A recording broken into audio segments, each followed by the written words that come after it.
Bismillahirrahmanirrahim. The chapter we are going to discuss now is about DNA and DNA replication. DNA overview. DNA is a repository of genetic information. As all of you know, all the information about the new generation or the new cells is contained in the DNA or the chromosomes, which are present in the nucleus. Any cell, either in the prokaryotes, in the eukaryotes, all of them they contain the DNA material, and that DNA material is mainly possessing all the genetic codes which are going to be transferred, or you can say the transmitted and transmitted to the next coming cells. Among the eukaryotes, along with the nuclear DNA, mitochondrial DNA is also present, while in the plant cells, chloroplast, they contain different types of DNA. Another thing that we are going to deal with is the non-chromosomal DNA, that is known as the plasmid, which are mostly found in the bacterial cells.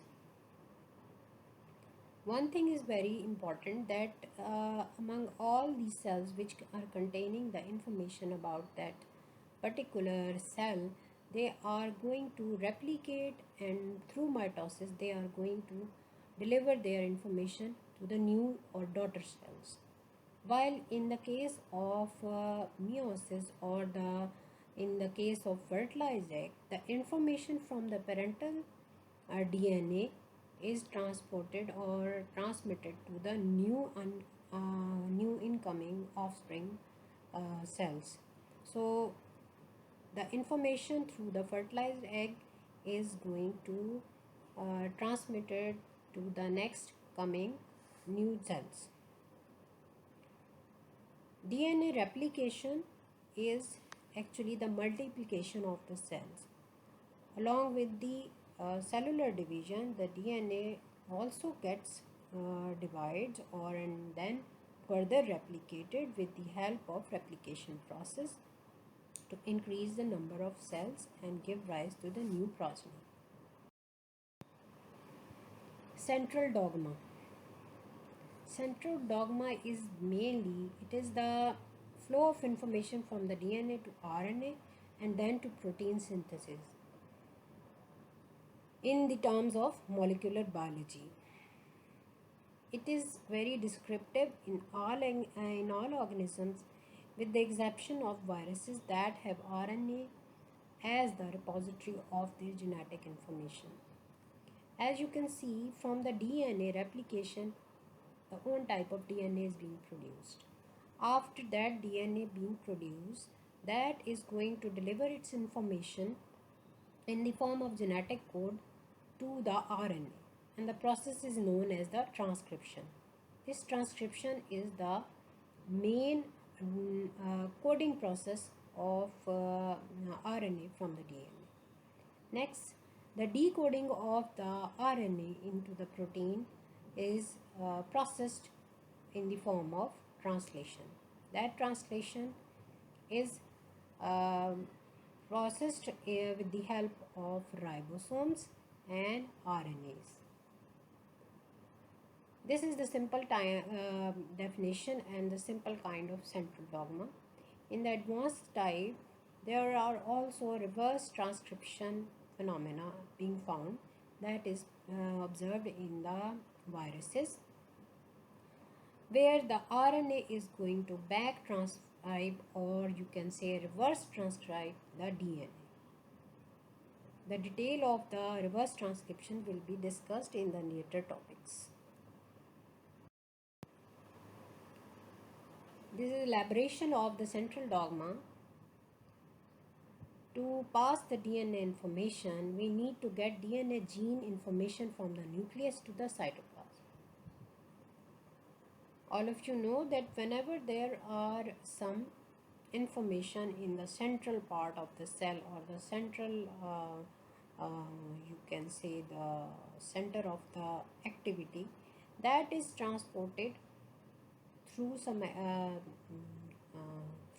cell pores, or you can say here if it is the nucleus, from the nucleopores, the messenger RNA being formed is exported to the cytoplasm. All that information that is present inside the nucleus in the form of chromosomes, that is further transferred to the cytosol with the help of messenger RNA. These messenger RNA are going to direct the ribosome, the protein synthesizing factory, to synthesize certain different amino acids to build up the protein structure. So any certain kind of protein possessing different kinds of amino acids, it should have a specific sequence, and that sequence of you can say nucleotides is going to help to synthesize messenger RNA and then copy it in the form of protein synthesis, or the building blocks, which are amino acids. To get information about the DNA, we should never forget the viral as well as bacterial DNA. The viruses, though they are innumerable kinds and innumerable species of the viruses are existing. So here we are discussing only 2 or 3 types, that all of them, they contain a specific RNA or DNA structure which is openly present in the cytosol, and that RNA or the DNA, that is encapsulated by a specific protein, as you can see in the tobacco mosaic virus or bacteriophage or HIV virus, that main RNA present inside the virus, that is protected not only by the viral capsule or the capsid or envelope of protein, which helps it to transfer to the host cell. This is very familiar virus for you because it is COVID-19.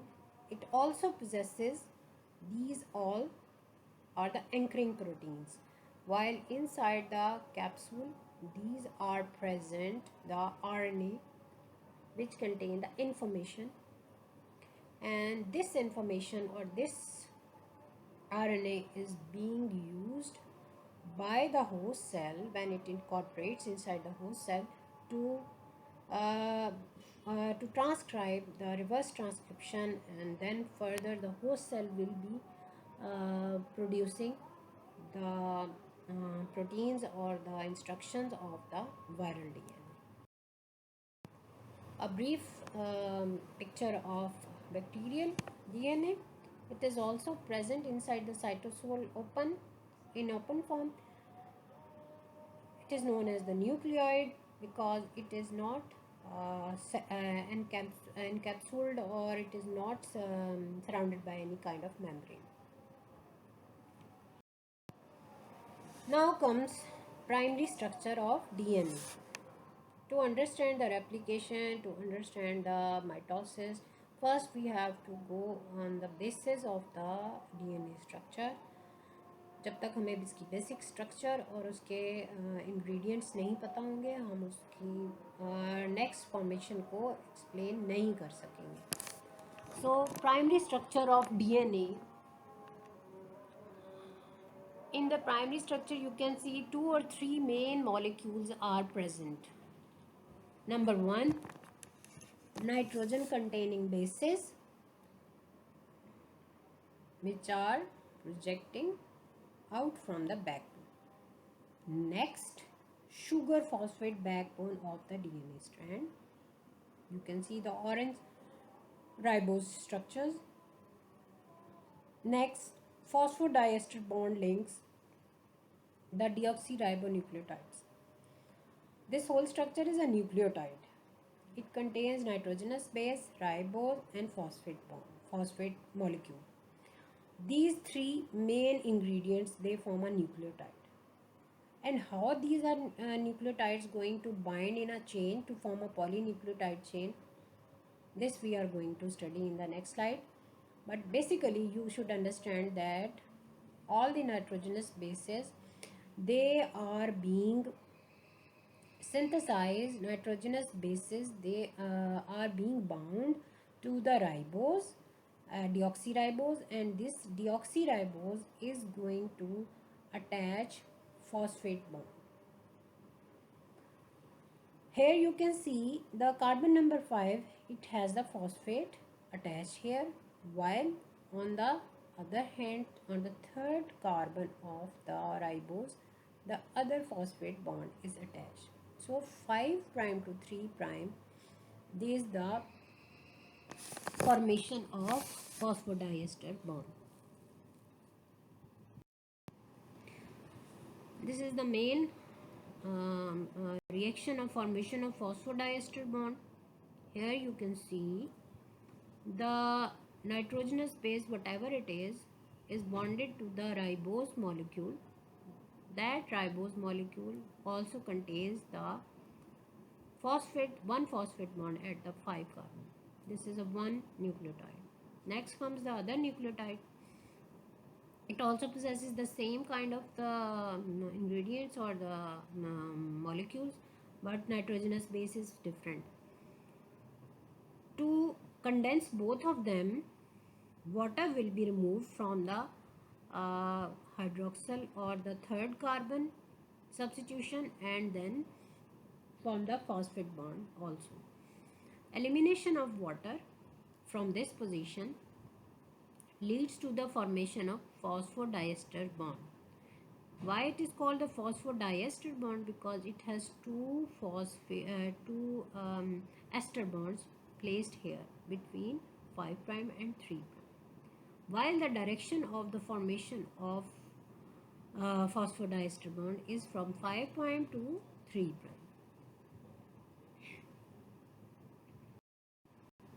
This is the main structure of the single stranded portion of the DNA, which I have opened and clearly explained. DNA structure, it has a polynucleotide chain, which is the backbone. The sugar on the one nucleotide connect third carbon of the phosphate group and fifth carbon of the adjacent nucleotide phosphodiester bond.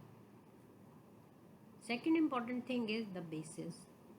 As you know, different thymine, adenine, cytosine and guanine are present in the DNA, and they represent the different nucleotides. The nitrogenous bases hang off the sugar phosphate backbone, single nucleotide chain C1.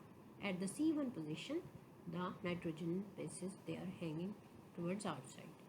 Each strand of nucleotide has polarity, that is 5 prime end is bonded to the 3 prime end.